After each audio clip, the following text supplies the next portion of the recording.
to hook up with Motley Crue. Their album Motley Crue is out on the 14th of March, and as you can see, I'm joined by John and Nikki to find out all about it. So welcome to Headbangers Ball and to London, you guys. How are you doing? A little burnt, but we're here. Now, I know that you've done like hundreds of interviews, and I do appreciate you taking time out to talk to us today. Now, split with Vince has been well documented, and of course, John... You're going to ask something different. No. And John's been in the band for over a year now, so I don't want to... 2 years, so I don't really want to dwell too much on, at all, in fact, on what's happened with Vince. So, really, Nikki, with John on board, I was wondering, just to start off with, does Motley Crue feel like almost like a new band to you? Yeah, it definitely feels like a new band. Anything that we had aspirations to do in the past, we can do now. Mm-hmm. You know, limitations have been lifted, and I think you can hear it in the album. Definitely. And of course, John is not only a very fine vocalist, he's a very fine guitarist, and I've seen him play live with the Scream. He's great on stage too. So, John, how much guitar did you play on the record? I played on everything except Love Shine and a song called Poison Apples. Mm-hmm. And the rest of the record I played on. So I guess having two guitars has kind of contributed. It changes the way you write a song, too. We've always been kind of a band that didn't believe in a lot of overdubs if you couldn't pull them off. You know, sometimes we would like trigger sounds and stuff like that, just like on Tommy played to a click track for Wild Side or something, and we would have a groove that's in Wild Side, and it's kind of a sound of this like crashing pipe in the background. We would use some of these sounds, you know, live just to reinforce, but as far as the guitars, Mick never really felt comfortable doing things on the album that he couldn't pull off live. Mm-hmm. So now when we're writing the songs, it's a whole new thing, because we know we're going to have two guitar players live. Also, I think we should point out that there aren't sort of any party kind of fun type songs on the album. Was it more challenging to write these songs, and are they also a reflection of how you've changed as a kind of person over the last 5 years or so? Well, you know, it was a challenge was writing those songs, because those songs don't have anything to do with me as a person. They always had something to do with Vince. So I wrote those songs for him because that's what he wanted to project. He wanted to be kind of the party dude and all that stuff. And all the stuff on the albums that was darker was always more written for myself.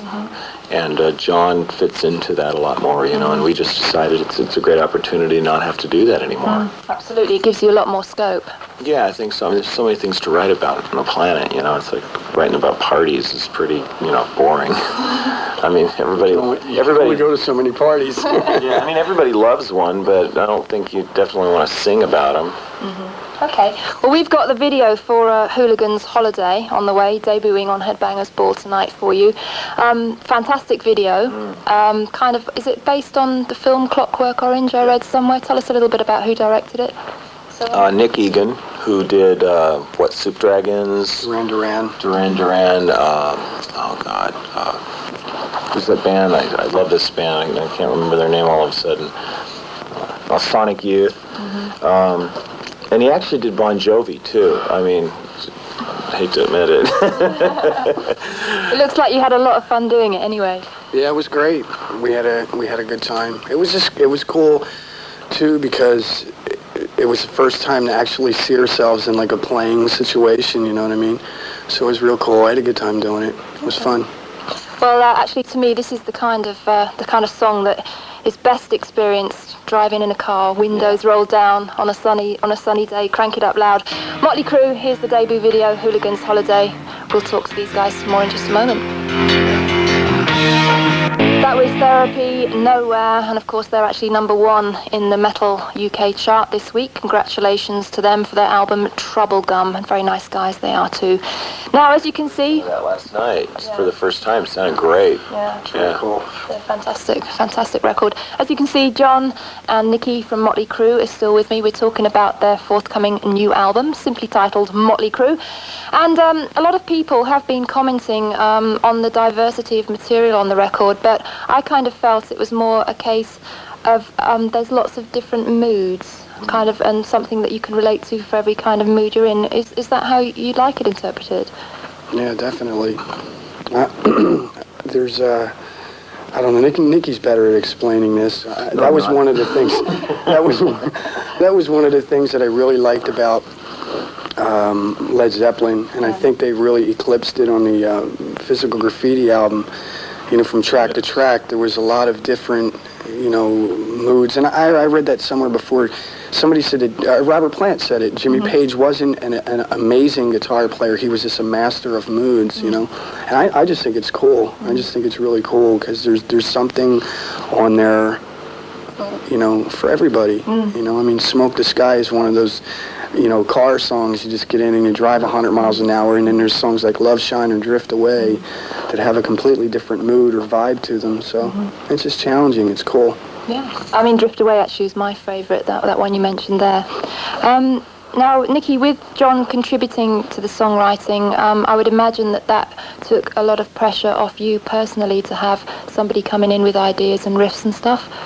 I mean, definitely it's more of a band than it's ever been in the past. You know, everybody, we call it stew. We sit in a circle, right, and we just keep throwing ideas in until we're really happy with it, and then we get the music, and me and John go away, and we have like 4 or 5 songs, and we talk and decide like there's a few things we want to say and what the song kind of feels like, and we write the lyrics. So does that mean that when you were writing the songs that there was a lot of experimentation going on, kind of a philosophy of no limits? Exactly. When we first got together with Bob Rock and we went into the studio, the vision, I guess if you want to call it a vision, was that there would be no limitations or no rules. We spent a lot of time trying to work out different sounds, or, you know, doing things that Motley and myself have never done before in the sound department. And then lyrically, you know, Nikki and I were just in, you know, a certain headspace, you know. I mean, a couple of the songs we actually rewrote about 5 or 6 times, you know. They just weren't right. Good enough. They weren't good enough. No compromise for this album. Great. Also, I'd like to talk a little bit, you've obviously changed your image a little bit. The album cover, the album title is kind of very simple.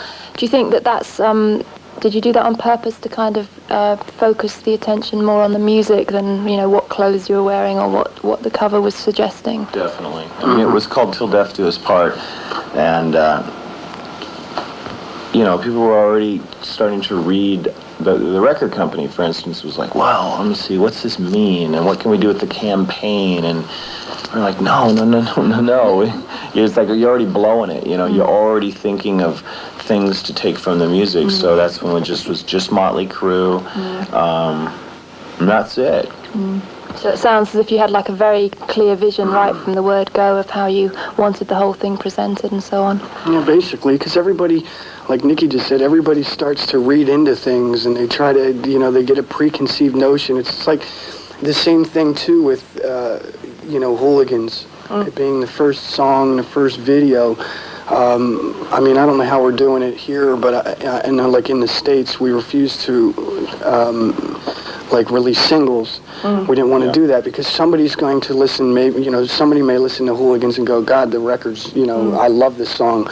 And then it's like they get a preconceived notion that the whole album is going to be like that. They go buy the single and then go, I'll wait for the next single to come out. And they don't buy the album, and we want you to get the album and put the headphones on and trip out. You know, there's 12 songs on there that are amazing. I guess you must kind of welcome the trend that's been happening in rock music over the last few years, that kind of image has become less important. The focus has gone onto the music and lyrics, with bands like Rage Against the Machine and being very political. I was wondering, in your case, Nikki, having been sort of away from the scene for a few years, is there anything that's new that has come through that has inspired and influenced you? Well, most of the new bands that are inspiring me, because I'm a music junkie and I gotta have music all the time, I'm excited because they're influenced by my influences. You know, Nirvana. I think Kurt Cobain is a brilliant songwriter. I think the band's touching on doing some really, you know, genius stuff. But for me, they're really like MC5 and the Stooges. But updated for the 90s. And updated, yeah. So, you know, for me, it's like great. It's like I get a new Stooges album. You know what I mean? And with Soundgarden, I get a new Sabbath album. So it's great. You know, I love that these bands are influenced by stuff. The image thing, I think bands are a little too image-oriented at this time, you know. Almost like an anti-image, in fact. Well, it's become so anti that every guy has a shaved head and a goatee and the Doc Martens and, you know, and I don't know. It's cool. I just think that there's starting to be, the emphasis is on, like, whether you look alternative or whether you look rock and roll or whether you look, you know, rap. It's getting a little too... Anti is in right now. It's, like, really weird. I mean, because if you walk down Sunset Boulevard of, you know, in Hollywood, everybody looks like that. It's just really weird. It's as bad as the glam days and as bad as the hippie days before it, you know? It's all right. I just think as long as it doesn't take the emphasis from the music. I mean, you know, for us, a lot of times the image did take away from the music, but, you know, people saw the exterior. They didn't see the puking and the heroin addiction and the fighting and all the shit that happened with inside the band, that it was really very disgusting and dirty, and they thought it was like this glamorous little successful commercial machine, and we always kind of laugh at that, you know. And the bands that emulated us didn't have a clue. Exactly. You know, they were painted up pretty. They missed the point. Well, we have got to go in some more music now, and actually, this is my fault. I didn't warn you before we started taping this segment, but I want you guys to choose a video for the show. So, is there anything around that at the moment that you're really keen on that you'd like to see? You know what I'd like to see, I've never seen, is this band I really dig. They're an English band called the Manic Street Preachers. I've never seen one of their videos, so if you can play it, I'll be very happy. Okay, well, this is Nikki's choice, Manic Street Preachers. We'll talk to these guys some more right after the next couple of videos. Still with John and Nikki from Motley Crue. We've got a few more moments to talk, and I'd kind of like to turn attention now to Motley Crue live. So I was wondering, do you feel, Nikki, that Motley Crue is going to be a very different entity live with John in the band?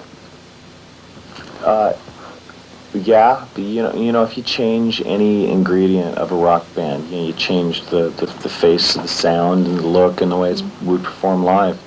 The closest thing I can say to what we do live is the only thing we've ever done, which was Hooligan's Holiday, which we just saw. That's kind of about what we're about. In America, for instance, you know, it's turned into, and same in Europe, you know, it's who can out big the next band, you know, the biggest lights, the biggest show. Well, we're going to do something that's sort of, you know, interesting. We're going to take the 60-foot size stages, and we're going to scale them down into the 35 size stage, and put those in arenas, and we're going to intensify the show around that, so it's like more of what you saw in the video, where everybody's kind of real close together. It's a real band vibe. The drums are on the floor. You know, we're going to do some interesting, we're kind of reinventing a light show, something that hasn't been done before. It's going to be really chaotic, very powerful. As far as the music, we haven't rehearsed it yet. You know, some of the stuff sounds great, but it's going to be what sounds great, not like a nostalgia thing, you know. Okay, and what about the back catalogue of Motley Crue? How are you going to be tackling those songs as well? Well, that's basically what Nikki was just touching on. I think we're going to, you know, once we get into rehearsal, you know, there's a point where, you know, we have to sit down and evaluate what sounds good and what doesn't sound good. I mean, there's no point in me going out in front of the fans and singing Dr. Feelgood if it sounds like shit, you know what I mean? So we're gonna, you know, whatever everybody feels comfortable with. There's even songs for these guys that they've been doing for 10 or 12 years that they'd like to just go, you know, let's do something different. You know? Or a different version of it. John's idea was to do an acoustic version of Home Sweet Home. Fantastic. You know, really, you know, cool stuff. It sounded pretty cool too. We did a rehearsal. Really cool. But it was very, very loose, you know, we were just sitting around like this, and, you know, we just kind of pulled out an acoustic and did it. It sounded good. We're really proud of our new album. We're proud of our past, too, and without belittling Vince for what he did, you know, Vince went and toured and played 10 songs that were Motley Crue songs, and then his one song that, and I don't know, you know, I just think that's kind of cheap, you know. You know, as a same thing as if we did it. You know, we're gonna play some old stuff. I know people want to hear it. We're gonna play some new stuff, and we'll probably play some stuff no one's ever heard before. Either some new written material that we've already got. Who knows how many songs? We got another albums with the material already, and some cover songs. You know. Excellent. So we know there's a kind of hint that you'll be playing Donington Monsters of Rock this year. Where are you at with confirming that? Any other tour dates? Well, we're going to let you know right now. No, we're absolutely not going to do it. You're not? No. Oh. So, there was a couple shows in Germany that, what are they called again? Rock in the Ring. Rock in the Ring. Yeah. And it was a combination of a few things. You know, initially when we were offered to do those shows, the lineup was a lot different than it is now. There was, you know, bands like Pantera, Stone Temple Pilots were mentioned, Suicidal Tendencies, and a lot of those bands are not playing these festivals now, and so we just didn't really, you know. Well, it was tough, you know. We want to reintroduce the band in a very aggressive way, and not commercial, and we weren't real. It's not a diss on the shows, but that's just part of why we don't want to do it. You know, we just wanted a more aggressive thing, and it's Aerosmith's package. You know, it's you know, fine. You know, they can do what they want to do. And now I hear Clawfingers doing it, and Rage Against the Machine. So it still sounds really cool. I mean, I would go see them. Not, you know, putting the show down. But then we were going to take Pantera, and we were going to go do tours. You know, when the festival thing wasn't happening, we were going to tour around and then do Donington. And when Pantera pulled off, and it was like we couldn't find anybody to tour with, so we said, you know, this is feeling really forced. And instead of coming over to Europe, warming up in Europe, and then going back to America and just kicking ass, we're going to do it the other way this time. We're going to warm up in America, Canada, you know, maybe Mexico, and then come over to Europe towards the end of the year. Fantastic. Well, we'll look forward to that for sure. So thank you very much to both of you for joining me on Headbangers Ball. These guys have done so many interviews over the last few days. You know, I'm not surprised they're burnt out. We're only 14. We just look 85. But I'd like to wish you all the best with the new record. It's Motley Crue, out on the 14th of March. And of course, this is just a preliminary interview, because hopefully I'm going to be catching up with you again on the road, and we talk some more and see some live performance and so on. Good luck, and thank you very much. And actually, these guys had a little party earlier this week at the Hard Rock Cafe in London to launch the album. We were there. We're going to show you some of the high... You got to excuse my personality during my interview, but I forgot to take my fucking Midol! Okay, well, we'll see some highlights from the party. After that, I'll be back in the studio with the rest of the show. We've got a triple thrash treat on the way, and an interview with Crowbar. Stay tuned. Many thanks to Motley Crue. See you guys soon. All